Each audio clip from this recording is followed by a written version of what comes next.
Reciban un cordial saludo.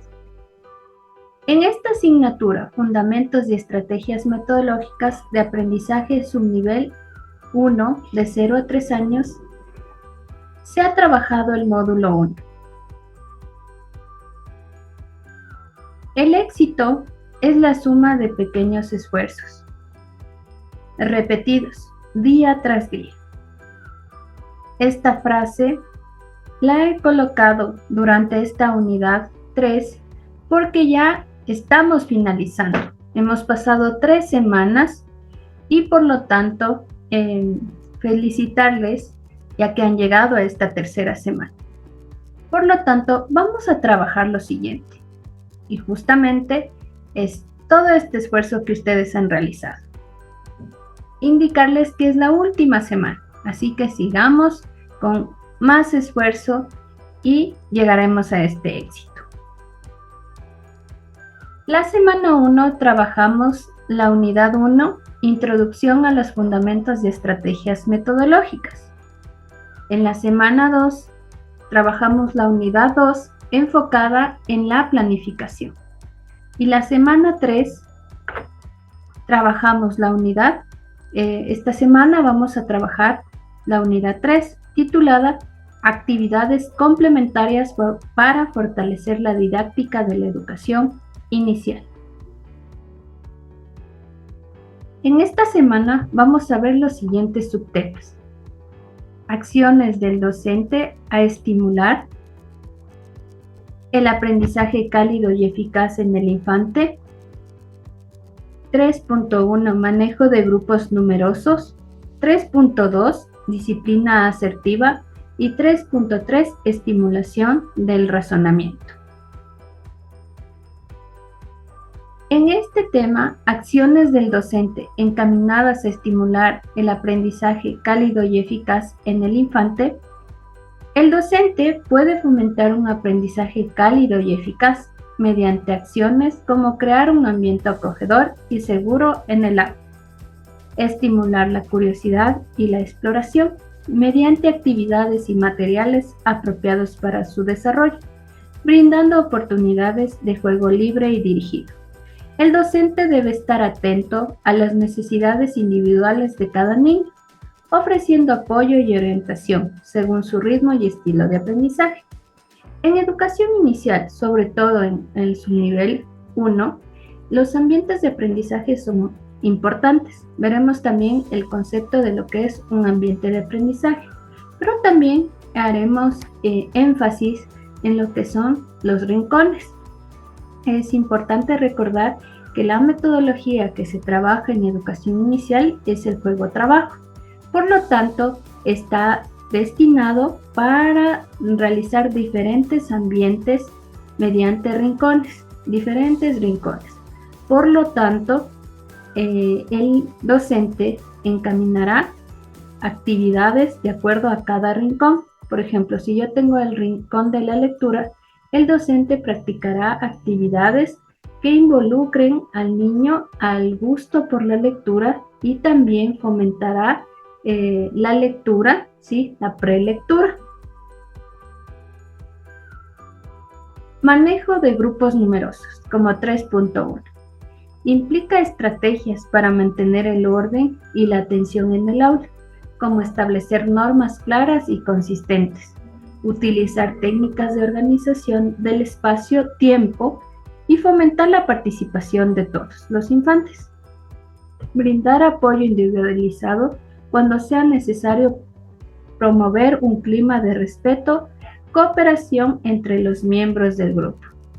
Al referirnos en manejo de grupos numerosos, tenemos ciertos documentos avalados por el Ministerio de Educación que nos dan algunas sugerencias para poder trabajar con grupos numerosos.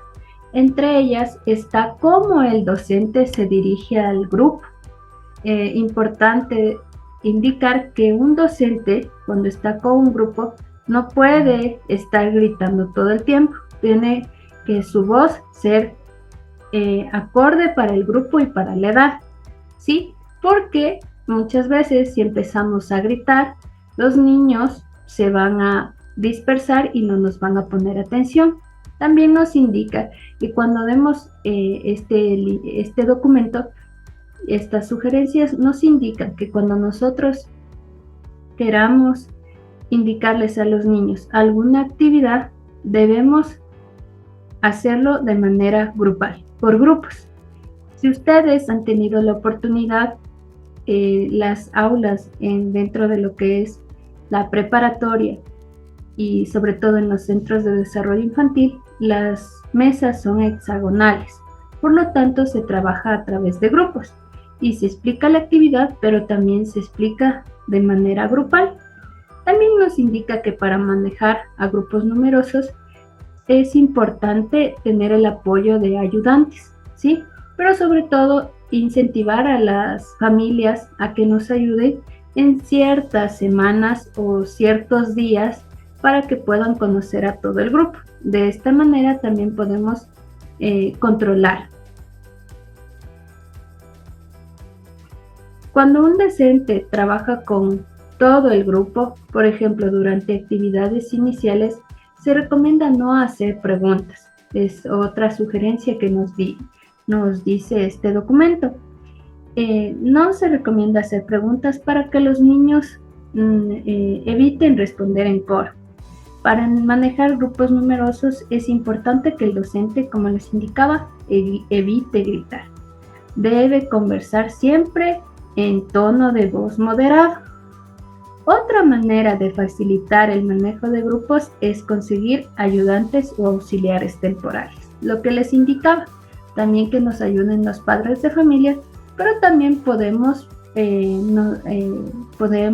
valernos de los niños también, que puedan ser nuestros ayudantes, ¿sí? Siempre y cuando se puedan rotar todo el tiempo, porque si solamente hacemos un solo niño o una sola niña, probablemente los demás también quieran participar. Un tema importante que vamos a abordar es la disciplina asertiva, que se basa en establecer límites claros con respeto y empatía hacia los demás, fomentando su responsabilidad y autocontrol. Implica comunicarse de manera clara y directa, utilizando un lenguaje positivo, evitando el castigo físico o verbal. Promueve la resolución pacífica de conflictos y el desarrollo de habilidades sociales y emocionales. Es indispensable mantener un ambiente de respeto, de orden y cordialidad dentro del aula en todo momento. Somos referentes cuando estamos en nuestra aula, somos aquellos referentes los cuales el niño se va a basar para poder actuar en la familia. Al hablar de referentes es que nosotros somos un modelo, ¿sí? Y ese modelo también tiene que generar respeto para su grupo. Mantener a los niños siempre ocupados en actividades interesantes, lúdicas y desafiantes. Cuando empieza un descontrol es cuando empezamos a tener una clase donde solamente repetimos, donde solamente colocamos hojas de trabajo y nos dedicamos a dar clase y no incentivamos a esta curiosidad, a que exploren, o no hacemos actividades grafoplásticas, o no les invitamos a que interactúen con otras actividades. Por lo tanto, ahí empieza una disciplina que ya no es asertiva y empiezan a no escuchar indicaciones, a desobedecer. Entonces, por lo tanto, hay que mantener a los niños ocupados. Aquí nos dice que mantengamos ocupados a los niños con actividades que involucren desafíos, ¿sí? Mantener el aula limpia y ordenada contribuye a la disciplina porque comunica un mensaje de organización, responsabilidad y cuidado. Cada uno de estos contenidos son algunos de lo que vamos a estar viendo en el siguiente video y en la clase del día jueves. Pero sobre todo, Al hablar de mantener el aula limpia, significa que también eso repercute en los niños, porque de esa manera pueden ser organizados y pueden controlar también la disciplina.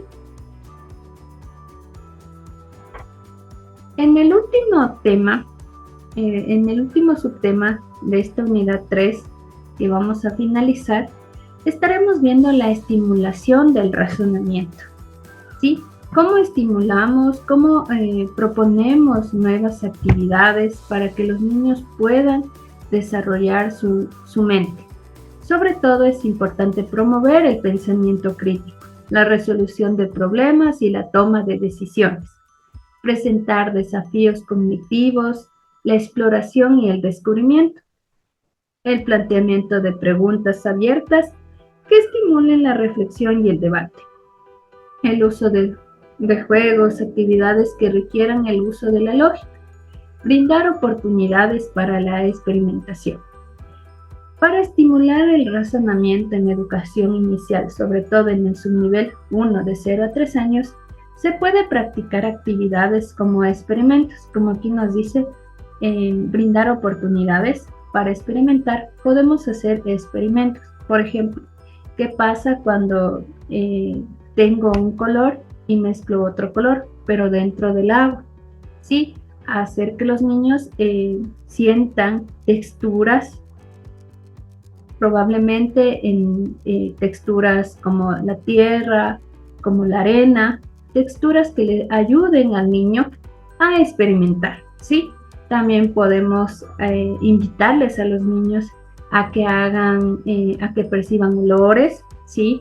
A que saboreen alimentos ácidos, alimentos dulces, alimentos salados, y también de esa manera estimular el razonamiento mediante contando gomitas, 1, 2, 3, 4, 5, y que se coman. Van a empezar a tener ya el concepto de qué pasa cuando yo me como un alimento, estoy restando inconscientemente. Entonces esa es la manera para estimular el razonamiento. La única manera de estimular el razonamiento es hacer que los niños piensen y no darles pensando, ¿sí? Es, por ejemplo, ¿qué pasa si yo tengo 3 gomitas y 2 de ellas se perdieron o les regalé? ¿Cuántas me quedan? Y el niño va a decir 1, pero no decirles, ya no darles pensando. Hacer preguntas abiertas que inviten a pensar en lugar de preguntas cerradas, que solo se responden con sí o no, ¿sí? ¿Está haciendo calor? Sí. ¿O está haciendo frío? No. Entonces, ¿por qué está haciendo calor? ¿Por qué está haciendo frío? Hoy día estamos en la mañana y yo les hago una pregunta ilógica y les digo, hoy está de noche. ¿Ustedes creen que está bien que esté de noche? ¿Creen que lo que yo estoy diciendo está bien? Y ellos van a responder, no, profe, no está bien, porque estamos hablando de que estamos de día. ¿Y por qué es de día? ¿Qué actividades hacemos en el día? De esa manera vamos estimulando el razonamiento. Evitar actividades mecánicas repetitivas, ¿sí? Por ejemplo, cuando decimos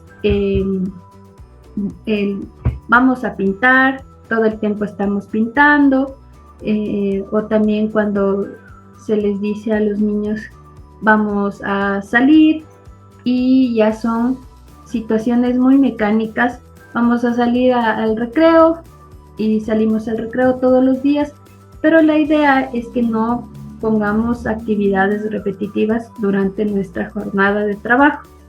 Como les decía anteriormente, actividades que inviten a que los niños razonen, ¿sí? Más bien preferir actividades que tengan varias posibles soluciones que sean creativas. Dar a los niños opciones para elegir, de manera que ejerciten la toma de decisiones, ¿sí? Entonces, generalmente nosotros les decimos a los niños, bueno, el día de hoy vamos a colorear el sol. Y los niños dicen, ¿con qué color? Con el color amarillo, ¿sí? Y no les damos otras opciones, ¿sí? O cuando les decimos, vamos a hacer un paisaje. y el paisaje tiene que estar con sol, con nubes, y les decimos sí, no les damos ese poder de decisión, ¿ya? Ese poder de decisión también involucra la creatividad, en la que les demos esa apertura a que ellos puedan utilizar su creatividad. Es muy importante hablar a los niños siempre con la verdad y con argumentos lógicos, ¿sí? Generalmente no podemos decir a los niños mentiras, ¿sí? Porque ellos automáticamente se dan cuenta, ¿ya? Entonces por eso hay que hablarles con la verdad. Si no haces esto, va a venir el coco, ¿ya? Eso es una situación que también los padres de familia hacen, ¿sí? Y no les hablamos con la verdad. ¿Qué pasa si no haces una actividad? Automáticamente manejamos la disciplina asertiva. Va a haber una consecuencia. Y una consecuencia de que si no haces las actividades, si no haces las tareas, probablemente en casa tengamos que conversar y tengas que hacer otras actividades en las cuales el niño puede entender que hay una consecuencia, ¿sí? No asustarles ni ponerles estos mitos de que si no haces va a venir el coco, ¿ya? Entonces, de esta manera vamos a estar trabajando todos estos contenidos. Recordemos que hemos visto ya 3 unidades.